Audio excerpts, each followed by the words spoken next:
तो उसके साथ दूसरा भी तो है जो गुरु शरण नहीं आए। तुम ईमान से बताओ, तुम गुरु के शरण हो कि अपने लोगों के शरण हो, अपने पुत्र के शरण हो, अपने घर के शरण हो, अपनी जायदाद के शरण हो? कभी उसमें से साल भर 5 साल 10 साल रहते हुए तो 10 मिनट के आ गए आश्रम में और मंदिर में कुछ कर दिया तुमने, तो उसको मानते हो कि हमने बुराई कर दी। जो लोग अपने बेटों का सिर कटा दिए, एक के घर में गुरु जी आने को कहे बेटा कल तुम्हारे घर आएंगे, कहे ठीक है। उसके घर में गुरु जी के आने की तैयारी में सभी लग गए। तो एक बेटा था, बड़ा बेटा, उसके 3 बेटे थे। उसको खबर किया कि गुरु जी घर पे आ रहे हैं, अरे और सेवा सत्कार किया जाएगा। कहे कि आप गुरु जी करते हैं, ये दुकानदारी का दिन है, दुकान में बैठा है। 365 में 364 दिन तो कमाया ही है, तो नहीं आया।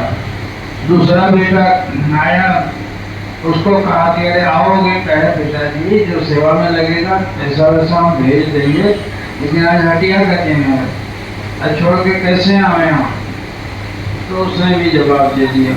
तीसरे बेटे को कहा तो तीसरा बेटा कहा कि पिताजी आ जाता हूँ, साल भर कमाया है, बहुत कमाया है, आज सेवा की जाएगी, संत आ रहे हैं घर पर और उनकी सेवा से बड़ा और क्या मूल्यवान चीज हो सकता है। तो वो आ गया और लगे रहे सबके सब और सब सेवा में बाप बेटा दोनों, ये लाया सामान वो लाया सामान, वो लाया। अपने संत मंडली के साथ गुरु जी चले गए। खाना पीना जब परोसा जाने लगा तो गुरु जी ने पूछा कि भाई तुम्हें तो 3 बेटे हुआ करते थे, 2 कहाँ गए हैं? कहे कि महाराज मुझे तो एक ही बेटा है। पहले कि एक ही बेटा थे, मैं तो कब से आ रहा हूँ तुम्हारे घर में, तुम्हें तो 3 बेटे थे। कहा कि हाँ मेरे धन के बेटे हैं, मेरा अपना बेटा जो धर्म में काम देता है वो तो यही तीसरा है ये।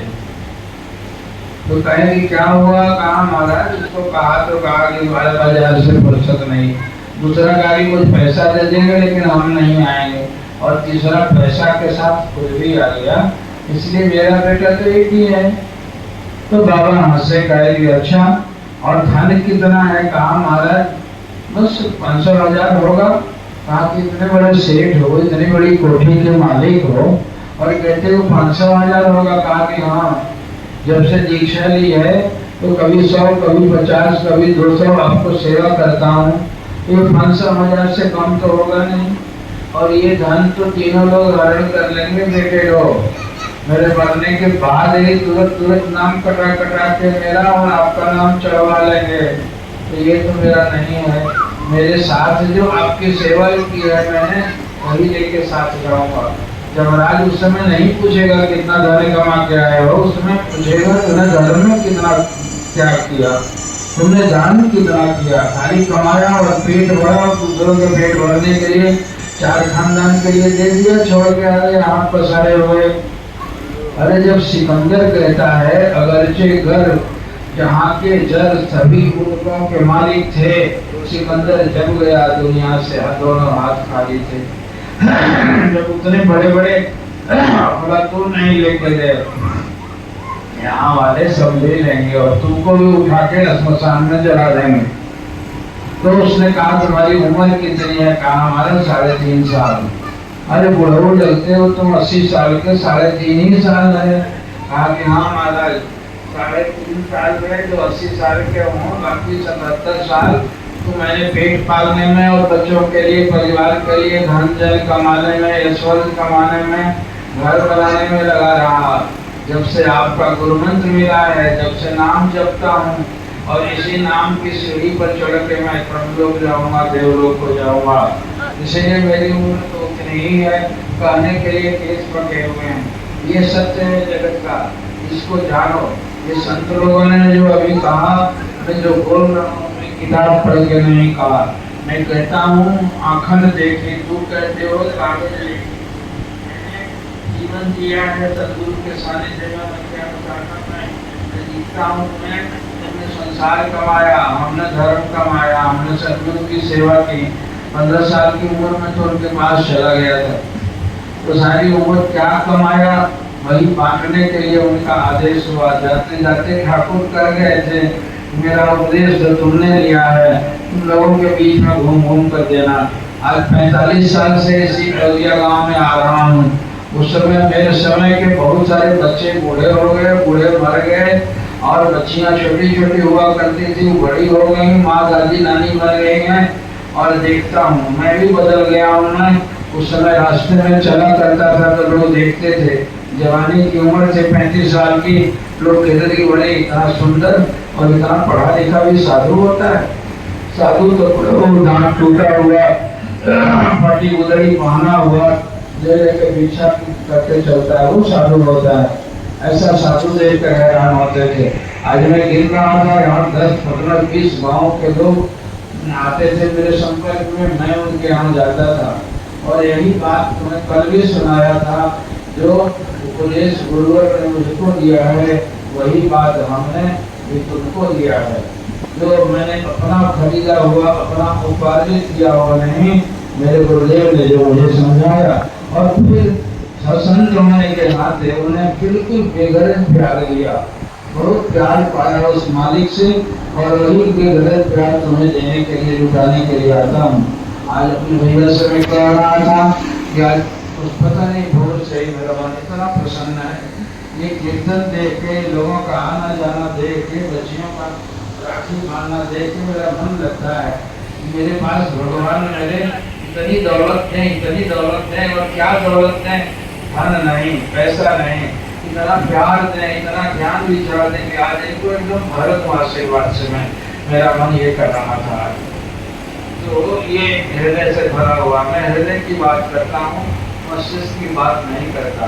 तो मेरे दिल के लिए संबोधन किया थे, पहले बोल गए, वे आजन बिल्कुल गुरुदेव के आदर उपासक हैं और परम संत हैं। मेरे जीवन में इतना भटका हिमालय में, और जहाँ तहाँ तो बिल्कुल पुस्तक के साधु, भेष के साधु तो सब मिले, लेख का साधु एक ही मिला मेरे जीवन में।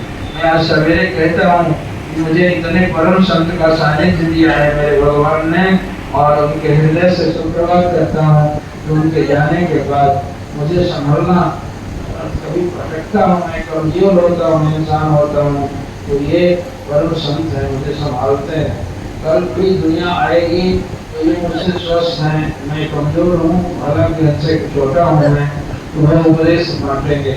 और उपदेश इनका बिल्कुल आत्मसात किया हुआ है, जीवन के जन्म के बचपन के संत हैं, और यही इनके वाणी से निकलती है। अभी जो बोल गए, और समय तो बड़े विद्वान भी हैं, शास्त्र की बातें बोला करते हैं, और आ जाते हैं हृदय की बातें बोल। देखो संत जो है हृदय की भाषा बोलता है, और संतों की बात नहीं करता है। स्टेज पर कथा कहानी रट के आते हैं, तो उबर के चले जाते हैं, 1 घंटा में ताली बज जाती है कि मेरा सत्संग को हुआ, और सुनने वाले भी कह जाते हैं सत्संग सुन के आए, बेचारे कि तुमने सुना क्या भाई, मुझे पता नहीं। एक चेला अपने गुरु जी के लिए कह रहा था कि गुरु पूर्णिमा पर इतनी भीड़ आई, इतनी भीड़ आई मेरे गुरु जी को सुनने के लिए, और उन्होंने प्रवचन किया, ऐसा गूढ़ प्रवचन किया, ऐसा गूढ़ प्रवचन किया कि हजारों सुनने वाले को किसी को एक बात समझ में नहीं आई। अब बताओ, गुरु जी पागल थे कि सुनने वाले पागल थे? तो मैं ऐसे कोई नहीं बोल रहा हूँ, मैं जीवन का सत्य बोल रहा हूँ।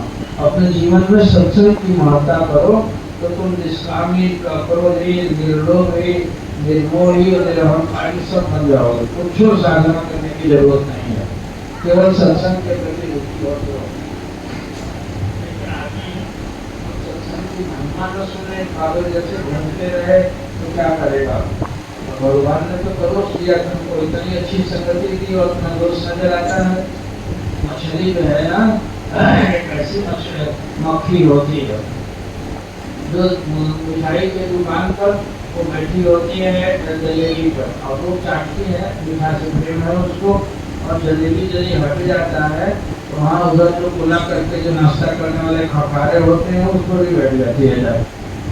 फिर जल्दी जलेबी आ गया तो उस पर से आके उसको मिठाई पर बैठ जाएगी, मिठाई से उठेगी तो खखार में बैठ जाएगी। तुम्हें खखार समझ में आता है? और तो जो आँख वाले हैं उनको समझ में आता है कि बेकार है, गंदा है, तो खाने की चीज नहीं है। यदि सत्संग की मिठाई मिली हुई है तो उसको चखो, संसार की ओर मत ताको, संसार लात मार देगा तुम्हें।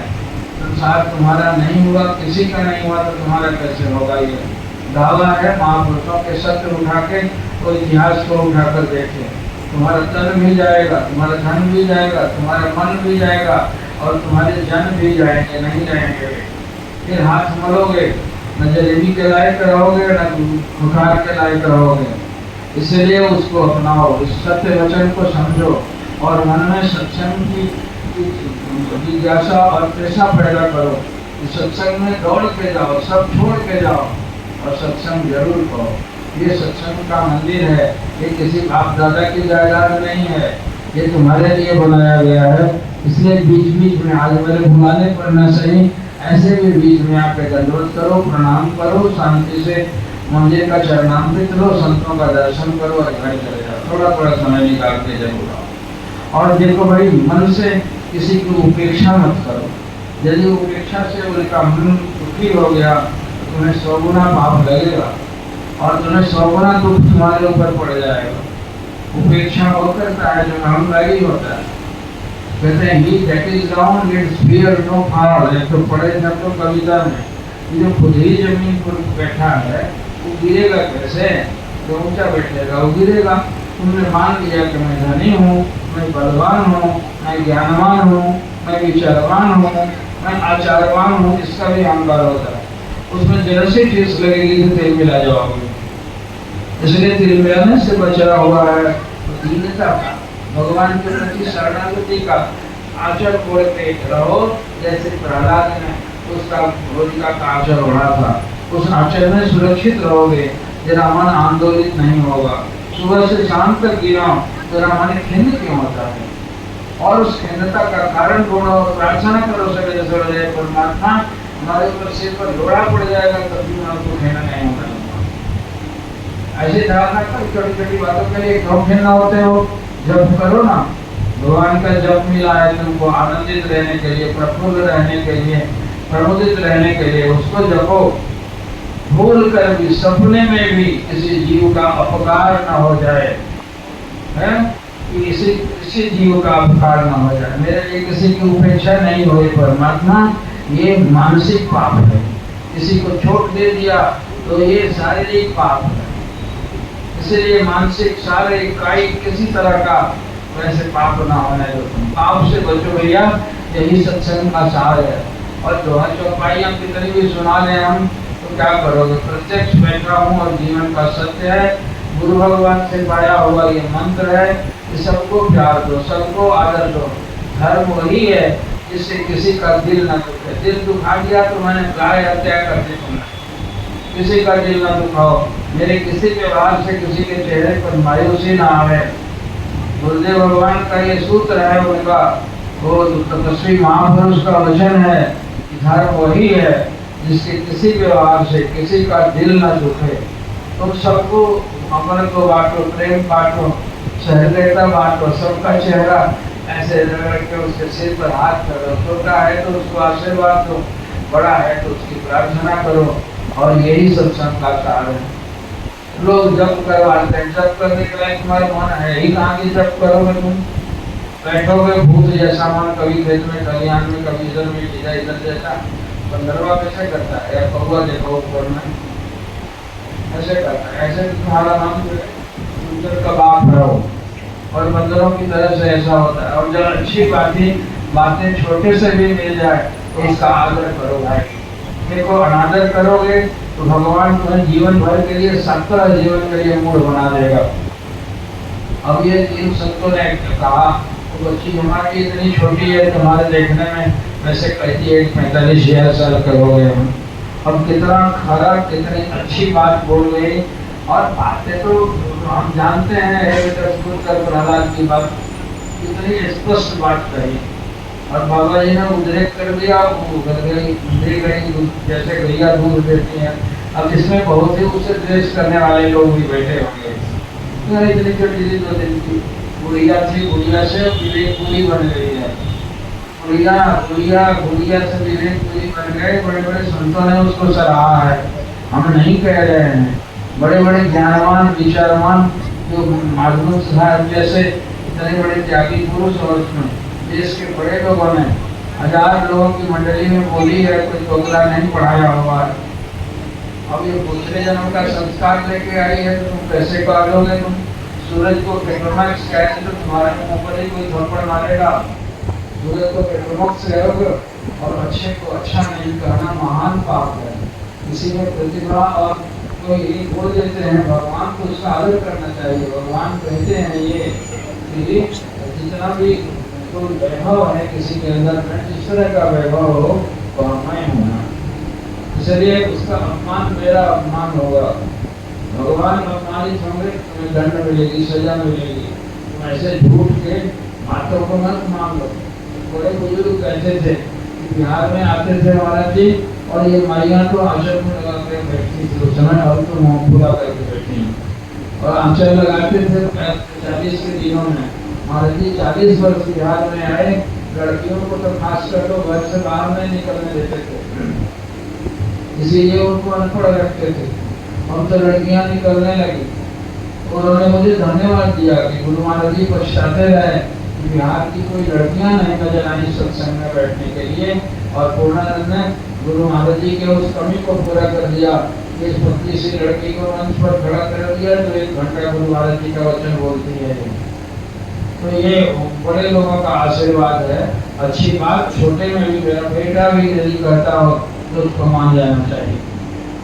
एक किसी का बेटा था और वो बाप जो था अपने बाप को बहुत खास देता था, तो परंपरा चल पड़ी है, मेरे बाप को निकाल देते हैं। इस गाँव में मैं बहुत सुनता हूँ, और माँ बाप अलग पका खा रहे हैं, बेटा अलग पका खा रहा है, मस्ती कर रहा है बीवी बच्चा के साथ, और सब बापों के आंख में आंसू देखता हूँ। वो अपने बाप को खाना देता था, बाप खांसते रहता था, बुरा होकर बेचारा पलंग पर किनारे चौबारा को रख दिया था। खाना दे, जूठा गिर जाए, मक्खी भनभनाती रहे तो पत्नी उसकी बड़ी परेशान हो। एक बहू बेकार के लाके बैठे हुए मरता भी नहीं है, दिन भर मक्खी मारती रहती, कौन इसका जूठा मरने जाए? तो उसने कहा कि क्या काम किया जाए? तो उसने विचार किया कि कुम्हार के यहाँ से हड़िया लाके लिए जाए और हड़िया में खाना दे दिया जाएगा, ऐसे करके फेंक दिया जाएगा, कुत्ते को जैसे दिया जाता है। तो हड़िया खरीद लाया और बेचारा खाए, बुढ़ऊ हाथ कांपे तो हड़िया गिर के फूट जाए। कि बताओ इतना महंगा हड़िया मिल रहा है, आज 4 दिन पर हड़िया फोड़ेगा तो कितना पैसा लगेगा? तो विचार करते करते दोनों ने कहा कि एक लकड़ी लाओ और कुम्हार के यहाँ से उसमें ऐसे टेढ़ा करके गड्ढा बना देते हैं और उसी में दे दिया जाएगा, वो तो नहीं फूटेगा। तो बेचारे को ऐसे ही लकड़ी में दे दिया गया उसको, और उसी में खाना खाए, वो भी नीचे पड़ा जाए, पानी से ऐसे करके दे दिया जाए। तो ये बड़ा आराम से बिना फूटे बिना ऐसे चल रहा था घड़िया में काम धाम।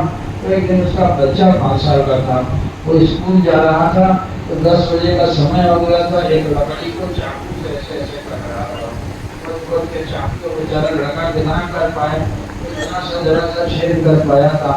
और बेटा कहेगी यार स्कूल जाने का समय हो गया, तो चलते क्यों नहीं हो, क्या कर रहे हो? बैठे कहा छाड़िए नहीं चलता, चलिए चलो कर क्या रहे हो? तो जाके देखा तो एक लकड़ी ऐसे ऐसे कर रहा है। तो कहता है कि इसकी पहले कर रहा है, कौन करवा रही पढ़ाई है? कहा कि नहीं पिताजी, आप जैसे दादाजी के लिए लकड़ी बनाए हैं ना, तो आप बूढ़े होइएगा तो पहले से बना कर रख देता हूँ और उसी में दे दिया करूँगा। अरे राम, आज ही से मेरे लिए भी तैयारी हो गई। हाँ तैयारी होगी, जैसा तुमने किया है वैसा तो पाओगे। सब पापा कहलाने वाले दुखी हैं अपने बेटों से, और सत्कर्मी शुभ है जो अपने बेटे से संतुष्ट है, खुश है, और बहुत सारों के बेटे ऐसे आज्ञाकारी बने। जैसे कहा कि घर घर में ज्ञान गंगा की अमृत धारा बहा देना, हे परमात्मा अमृत धार बहा देना। इसलिए अच्छे को अच्छा करो, भूल कर भी गलती करोगे तो कुदरत का डंडा तेरा दांत तोड़ देगा, यदि आंखें अंधी हो जाएंगी। कुदरत से डरा करो। इसीलिए कहते हैं अपूज्यम अपूज्या जत्र पूज्यन्ते, पूज्य पूजा व्यतिक्रमः त्रीणि तत्र भविष्यन्ति दुर्भिक्षं मरणं भयम्। शास्त्र का वचन है कि यदि अपूज्य है, दुष्ट है, तो उसकी भी पूजा खुशामद करते हैं। आज लेकिन चलो चोर है, बदमाश है, शराबी है, तो वो आगे पीछे बाबू बाबू करते चलते हैं। और जो संत जन हैं अनगढ़ रहते हैं, संत दिखाते नहीं हैं, वैसे संतों की उपेक्षा हो जाए आए हैं भीख मांगने के लिए, ऐसे उसको दुष्कार देते हैं।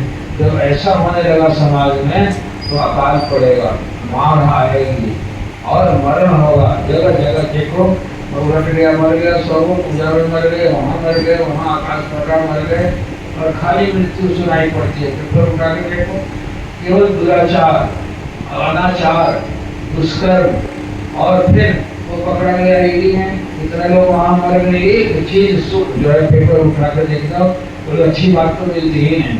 दिमाग जो भी शांत रहे, रात में उठ के उसारा गंदा हो जाता है पेपर पढ़ा। कोई कोई होता है कि नहीं आज सत्संग में इतनी अच्छी बातें कर रहे हो, ये नहीं छापेगा। और कहीं दुर्घटना हो जाए ना, कोई लड़का को भगा के लड़की को ले जाकर ब्याह करके नहीं छापेगा। सत्संग की बात नहीं छपेगा। 29 वर्ष हो तब भी बुद्धि उल्टी हो गई तो क्या करे। सांप जिसको डट गया, डस गया तो नीम भी मीठा लगे। सांप डस गया है माया का तो बुरी बात भी तुम्हें अच्छी लगती है। इसलिए सत्संग से सुधारो बुद्धि को, और सत्संग से, भजन से, सत्कर्म से, गुरु सेवा से, संतों के आदर करने से। घर में मैं देखता था बचपन में मेरे पिताजी बड़े साधु से, रास्ता चलते कोई भिखारी जाए तो उसको ही बुला कर जाकर खिलाते थे अपने हाथ से, उसकी थाली मलते। मेरे को लगता था बच्चा कहाँ की क्यों करते हैं ये। उस बाबा को जब ठहरना हो तो रात में ठहरा देते। ऐसे रास्ता चलते भिखारी फटा हुआ, कोई बाबा परम संत नहीं था, लेकिन सेवा करते। बचपन में देखते देखते मेरे मन में ऐसा लगा शायद उन्हीं के उसी पुण्य से मैं संत बना। उनके कोख में, उनके खानदान में इतने साधु भक्त थे कि वैसे मैं उनके कुल में साधु बना, और आज इस रूप में तुम्हारे बीच बैठा हूँ। कहते हैं कुलम पवित्रम जननी कृतार्था, कुल पवित्र हो जाता है।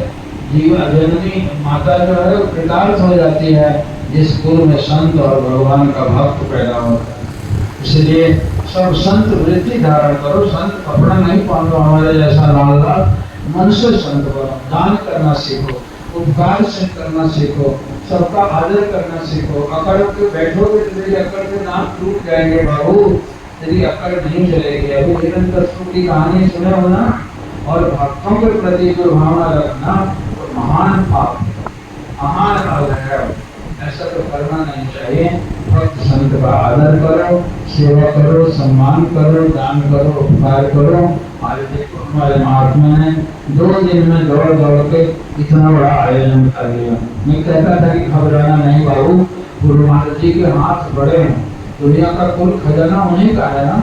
तुम सेवा भाव से केवल अपना प्रयास करना, और वे किसी न किसी से दिलवा के ये जगह पूरा कराएंगे। और ये पूरा करा दिया भगवान ने। ऐसे ही उनकी कृपा के सहारे तुम घर का भी कार्य करो। बेटी का ब्याह करते हो, कुछ करते हो, कोई व्यापार करते हो, भगवान की विनती करके करो। अपना अहंकार मत लाओ, उसमें तुम्हें बरकत होगी, तुम विकास करोगे। आज के इस संध्या में, इस पवित्र वातावरण में, गुरुदेव के इस पवित्र मंदिर में, इस देव मूर्ति के सामने आप सबों को हृदय से कैसे कहूँ, मैं दिल से देखता हूँ किसी को मुरझाया हुआ, मेरा मन करता है मैं क्या चीज की दर्शा करके तुम सबों के हृदय को, तुम सबों के चेहरे को एकदम आनंद से फूल जैसा खिला हुआ कर दो। मैं गुरुदेव भगवान मेरी ये कामना पूरी करें और आप सबको बहुत बहुत आशीर्वाद।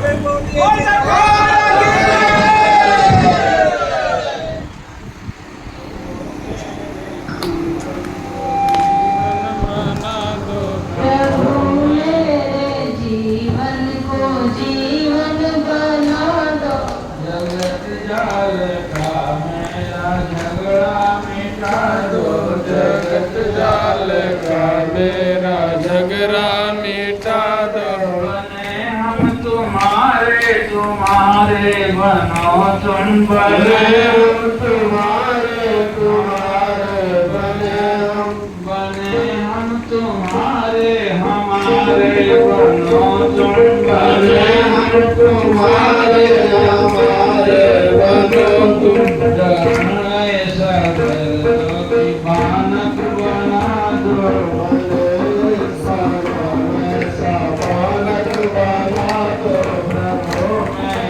जीवन को जीवन बना दो प्रभु मेरे जीवन को जीवन बना दो। पड़ी बीच भव सिंधु में मेरी नैया परी बीच भव सिंधु में मेरी नैया।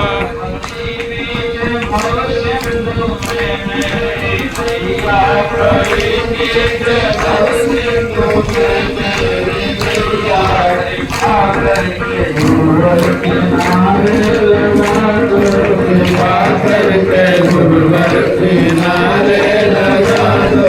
कहाँ तुझको ढूंढो कहाँ तुझको पाऊं कहाँ तुझको ढूंढूं कहाँ तुझको पाऊं।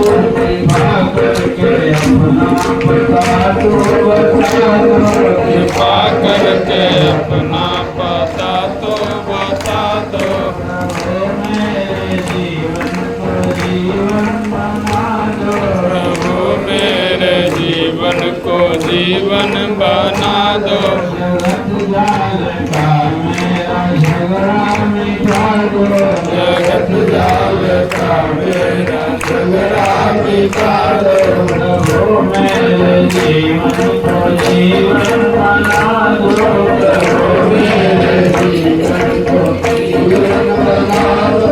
ज्ञान कंद भगवान की जय सद्गुरुदेव महाराज की जय परमहंस दयाल जी महाराज की जय नंगवी निवासी भगवान की जय नंगल बिहारी महाराज की जय परमपुरी भगवान की जय सत्य सनातन धर्म की जय परम ज्ञानेश्वर महाराज की जय भक्तराज हनुमान जी महाराज की जय हरि ओम।